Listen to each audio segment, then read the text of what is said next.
Сайн мэцхан үзэгчдээ Монгол Улсын барилгын салбарын хөрөнгө оруулалт, бүтээн байгуулалт болон салбарт өрнөжвийн онцлог үйл явдлын талаарх мэдээллийг бэлтгэн хүргэдэг барилгын мэдээлэл нэвтрүүлгийнхээ ээлж дугаарыг хүргэж байна.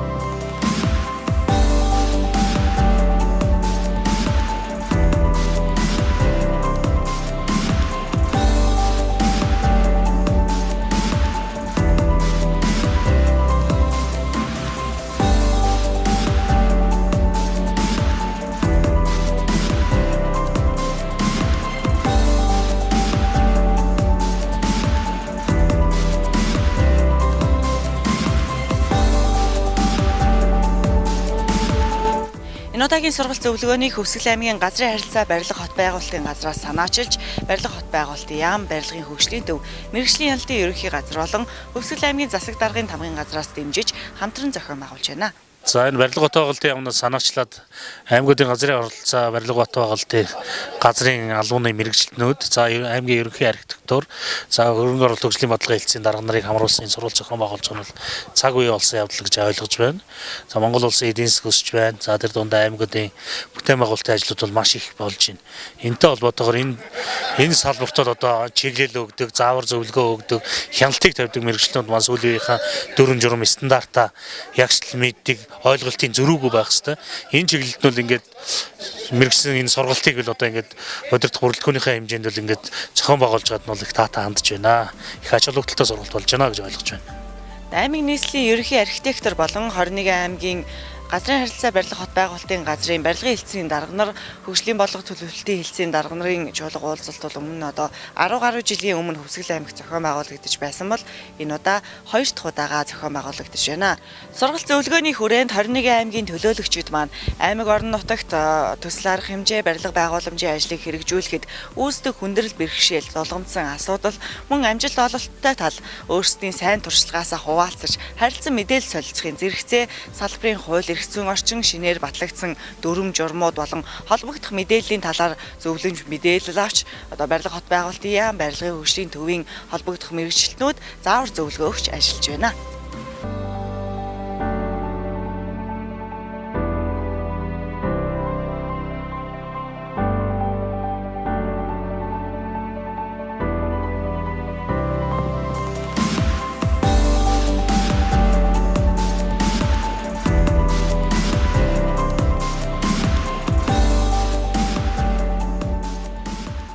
За энэ удаагийн арга хэмжээний онцлог бол энэ хот байгуулалтын тухай хууль одоо хэрэгжих одоо анхны төслийг хэлэлцүүлж байгаа.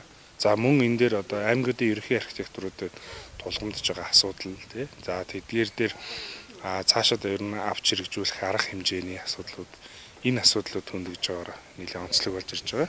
За энэ ч бол ерөнхий архитектурууд бас өөрсдийн байр суурийг илэрхийлэхээс гадна орон нутгийн тулгамж байгаа асуудлуудаа хэрхэн давж хамтарч давах вэ гэдэг энэ тал дээр бол бас нэлээд зүйлийг ярьж байна. Өөрөөр хэлбэл орон нутаг бас харилцан бие биентэйгээ адилхгүйгээр өөр одоо давтчихгүй хүчин зүйл болоод янз бүрийн асуудлуудад тулгамж идэг. За энэ бүхнийг нь шийдэх арга зам одоо эдгээрийн хоорондоо туршлага солилцох маягаар энэ арга хэмжээг зохион байгуулж байгаа. Энэ бол бас их урд урдынхаа арга хэмжээнүүдээс бас онцлог өөр болж байна.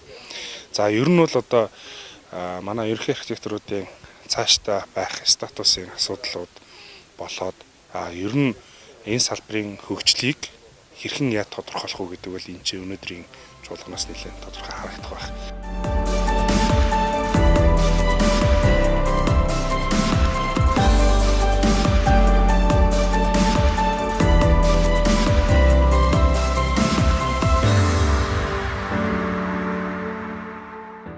За өнөөдрийн одоо Хөвсгөл аймгийн хатгал сум дээр болж байгаа энэ зөвлөгөө маань их цаг үе болсон.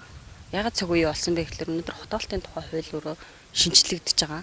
Энийг хэлэлцүүлж байгаа асуудал бол одоо тэрийг хэрэгжүүлж байгаа хүмүүс маань ерөнхий архитектурууд байгаа. Энэ проблемтай хаана ямар асуудал байгаа, хуулийн залтман зөв үгүй юу? Энэ талаасаа бол айгүй тийм ач холбогдолтой зөвлөгөө гэж ерөнхийдөө харж байгаа. Мэргэжлийн хэлтийн байгууллагын зүгээс бол бид нөгөө хуулийн хэрэгжилтийг хангаж ажилладаг байгууллагын хувьд бол манай байгууллага энэ зөвлөгөөнд тэр чиглэлээр оролцож байгаа. Мөн хуулийн дээр бол тухайн одоо хотголтын тухай хуулийн хэрэгжилтийг хангуулахын тулд мэргэжлийн хэлтийн байгууллага ямар оролцоотой оролцох юм бэ гэдэг үүднээсээ л миний хувьд оролцоо явж байна.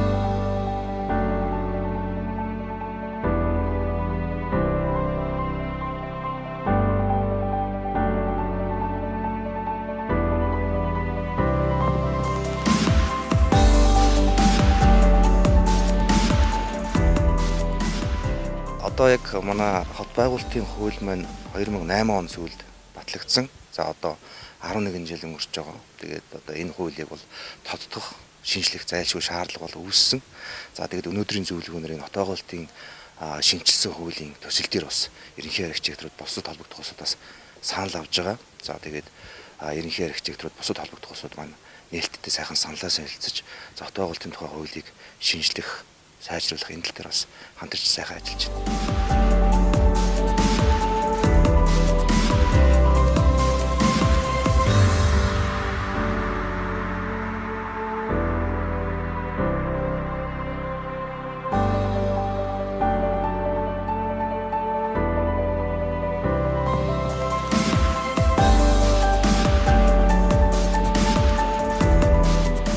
Хөтөлбөрийн тухайд бол бид нар бас нэлээд яг миний тухайд гэх юм бол олон жил бодож өөрийнхөө бас энэ барилгын салбарт хэрэгжүүлчих юмсан, тэгчих юмсан гэж бодож төлөвлөж явсан олон асуудлуудад нэгтгэсний үр дүн дээр тэгээд сайхан баг хамтуулныхоо одоо үр дүнд ингээд энэ хөтөлбөрийг гаргасан. За хөтөлбөрийн эцсийн үр дүн гэх юм бол ер нь бол Монгол улсын хэмжээнд барилгын салбарын бодлогыг нэгтгэе тий болж игэл одоо бүр үнэхээр бас яг газар дээр нь одоо чадахгүй ч гэсэн яг тодорхой хэмжээгээр шийдий гэсэн зорилготойгоор энэ үйл ажиллагааг зохион байгуулсан. За манай аймаг бол яагаад энэ одоо цуглалтыг зохион байгуулах болсон бэ гэхээр ер нь бол Хөвсгөл аймаг өөрөө хүн амынхаа хувьд ч тэр Хөвсгөл аймгийн мөрөн хот бол одоо 40 мянга суурин хүн амтаа төр оршин суугчтай бол ингээд бараг 50 мянгад өгсөн. Ингээд сүүлийн жилүүдэд барилгын салбарын бүтээн байгуулалт бол айгүй эрчимтэй өсөж байгаа.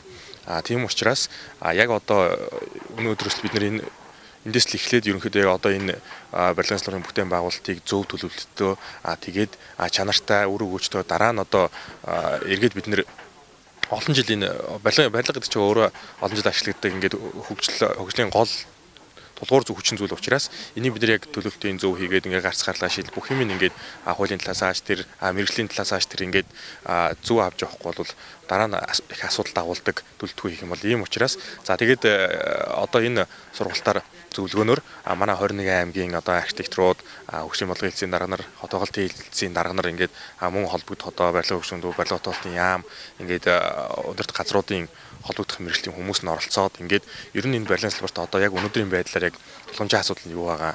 Энэ бол яг манай аймаг дээр бол ялангуяа их энэ салбарын одоо тулгамжийн асуудлууд их байгаа шийдэх ёстой шийдэл гаргаыг гаргаж аваад тэрийг хэрэгжүүлээд явах шаардлагатай тийм тулгамжийн асуудлууд их байгаа. Тэрний хариултыг бол бид нар эндээс ерөөдөө яг олж авах ёстой. Олж авч одоо тэрийг яг аймаг орон нутагтаа өөрсдийнхөө ажилдаа хэрэгжүүлж ингэж явах хэрэгтэй. Тэгээ энийг бол ерөөхдөө барилгын хөгжлийн төвтэйгөө барилга хотолтын яамтайгаа ярьж хагаад за манай аймаг энэ жил зохион байгуулъя. Тэгээд энийг бол яг цаашны жил бол ингээ уламжлалт болгоод явах бах. Гол нь бид нар бол ямар учраас яг аймагтаа энэ жил зохион байгуулъя гэж ингэж зорж зохион байгуулж байгаа гэхээр сая би хэллээ. Ер нь бол ач холбогдол нь тийм баа.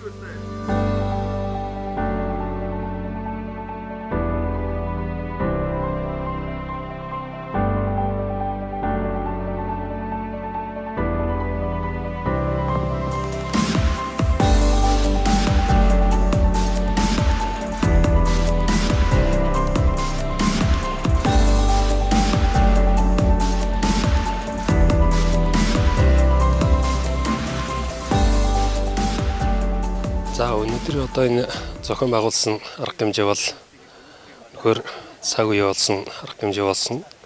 Энийг одоо тэр зохион байгуулалт яам барилга байгуулалтын яам барилгын хөгжлийн төв тэгээд орон нутгийн засаг захиргааны удирдлагууд тэгээд манай коллег бол газрын харилцаа барилга байгуулалтын хамт олон бол өнөхөр энэ арга хэмжээг бол зохион байгуулалт сайхан арга хэмжээ болж байна. Бид нар бол одоо орон нутагтаа тулгамдж байгаа асуудлуудын талаар одоо хилцүүлэг тэгээд одоо шинээр батлагдж одоо төслийн хүрээнд явж байгаа.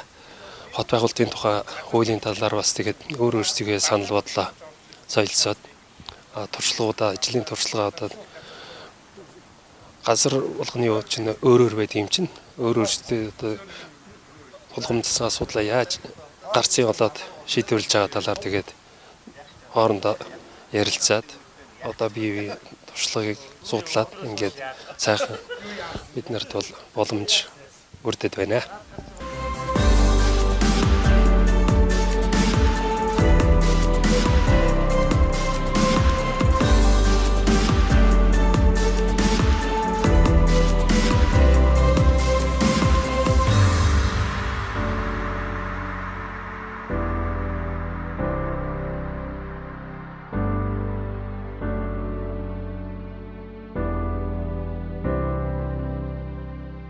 За Хувьсгал аймаг бол ерөнхийдөө бол Монгол улстай бол хүн амынхаа тоо, малынхаа тоо хийж байгаа бүтээн байгуулалтаараа бол ер нь тэргүүлэх аймаг.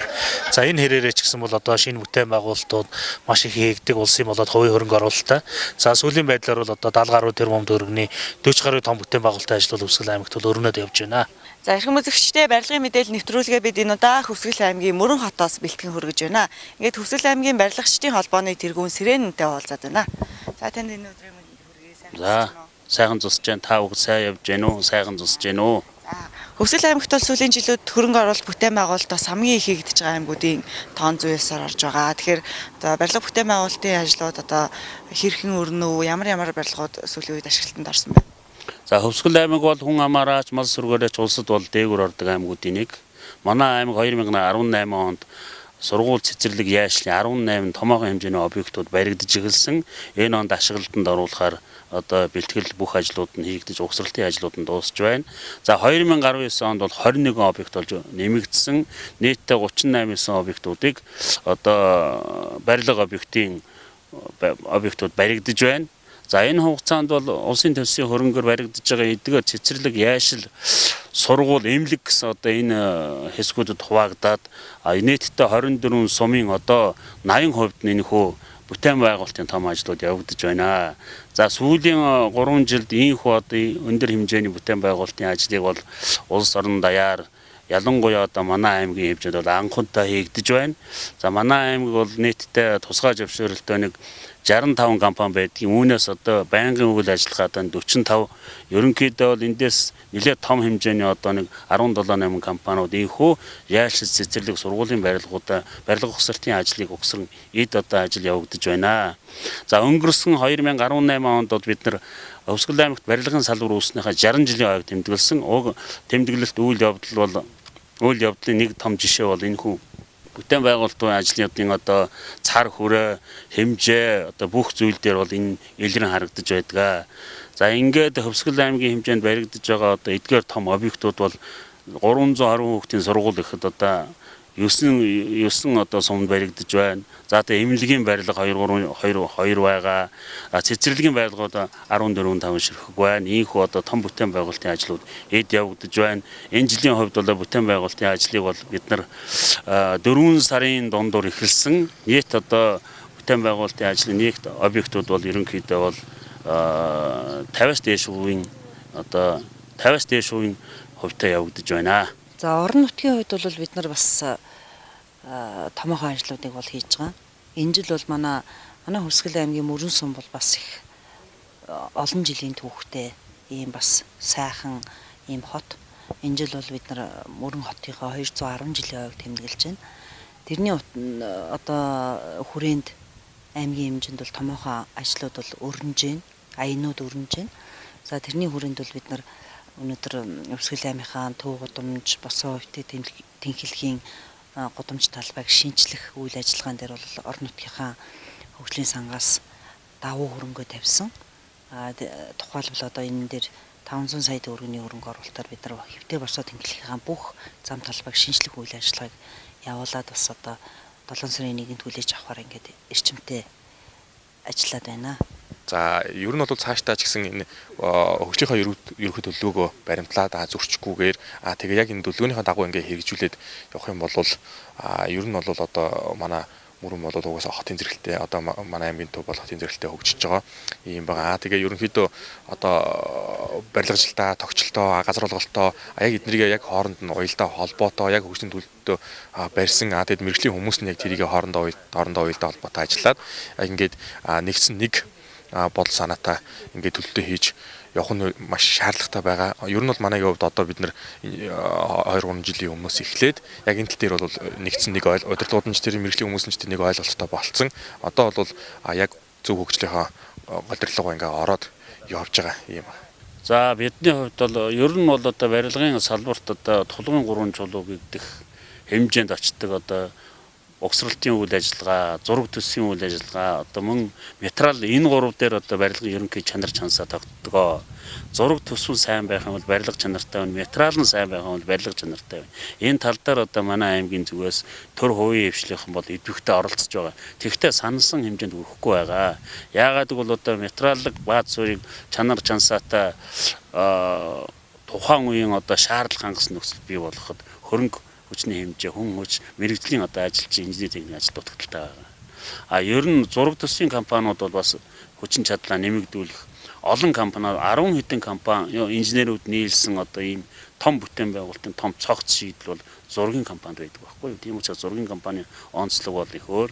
Тийм учраас зургийн компани одоо өргөдөх, шинжлэх, бүтээн байгуулалтын ажилд өргөн хэмжээтэй оролцуулахад эдний инженери техникийн ажилчдын боломж хүрэлцэл их хэрэгтэй гэж бодож байна. Манай хайжуурчийн тулгуур одоо төвгөж явж байгаа. Тийм учраас ер нь бол яг мөрөн бол ерөөсөө ногоон мөрөн гэсэн ийм одоо урт болон дунд богино хугацааны болгын баримтчүүд дээр дандаа ногоон мөрөн гэж явж байгаа. Тэр үл ногоон эко ийм мөрөн хот болох зорилгыг тавиад ерөөдөө тэргээч хэрэгжүүлээд ингээд явж байгаа. Ер нь бол энэ ногоон мөрөн болох ийм шатраг бол нэлээд төхөөд ингээд ажлууд дөрөвтэй ажлуудыг бол ингээд хийгээд шат дараатаа ингээд төлөвлөд ингээд хийгээ явж байгаа. За инженерийн тухайд бол хамгийн дэвшилтэй үйл ажиллагаа нь бол бид нар хуучин бол бас хяналтын зарлалыг бас 70-30% гэж хуваарлдаг байсан бол энэ жил манай хөгжлийн төв маань бас санаачлаг гаргаад энэ хяналтын зарлалыг 60-40%-аар энэ жил хуваарлж байгаа. За тэгээд энэ дээр бол хамгийн гол мөнгө төгрөг одоо нэг хөрөнгө гэдэг талаасаа илүү бид нар бол хариуцлага гэж ойлгож байгаа.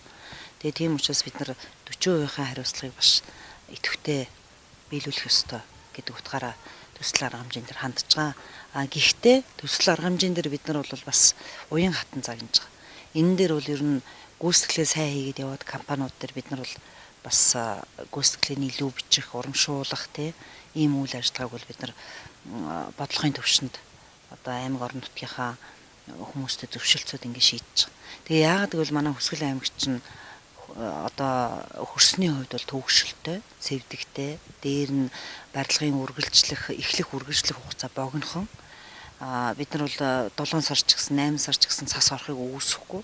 Гэх мэтийн ийм эрсдэс уур амьсгалтай нутаг дэвсгэрт оршдгийн хувьд бас бид нар бодлогоо ч гэсэн бас уян хатан байх ёстой гэдэг байр сууриас бүх юм дээр хандж байгаа. Тэр утгаараа компаниудаа бас тийм шаардлага тавьж байгаа. Үнэхэрийн ажлаа сайн хийгээд ингээд үнэхэрийн графикийн дагаа бүх юм явагдаж байгаа ийм төсөл арга хэмжээнд дээр бол бид нар урамшуулах үйл ажиллагааг явуулж байгаа. Үнэхэрийн болохгүй, бүтэхгүй ийм байгаа зүйл дээр бол бид нар бас тодорхой хэмжээний арга хэмжээгээ авч хэрэгжүүлж ажиллаж байгаа. Монгол улсын барилгын салбарын хөрөнгө оруулалт, бүтээн байгуулалт, салбарт хэрэгжиж буй төсөл хөтөлбөр, дэвшилтэд шин техник, технологиг танилцуулах зорилготой барилгын мэдээлэл нэвтрүүлгийнхээ энэ удаагийн дугаарыг бид Хөвсгөл аймгаас бэлтгэн хүргэлээ. Хөвсгөл аймгийн хувьд хамгийн олон хүн амтай төдийгүй хал хотгоод, бурайд, урайнхай, дарахад, цаатан гэд олон үндэстний ястан ард түмэн аж төрөн амьдарч энэ сайхан байгаль дэлхийгээ хайрлан хамгаалаж мөн нутаг орноо хөгжүүлэх хөлсөд хувь нэмрээ оруулцгаасаар байна.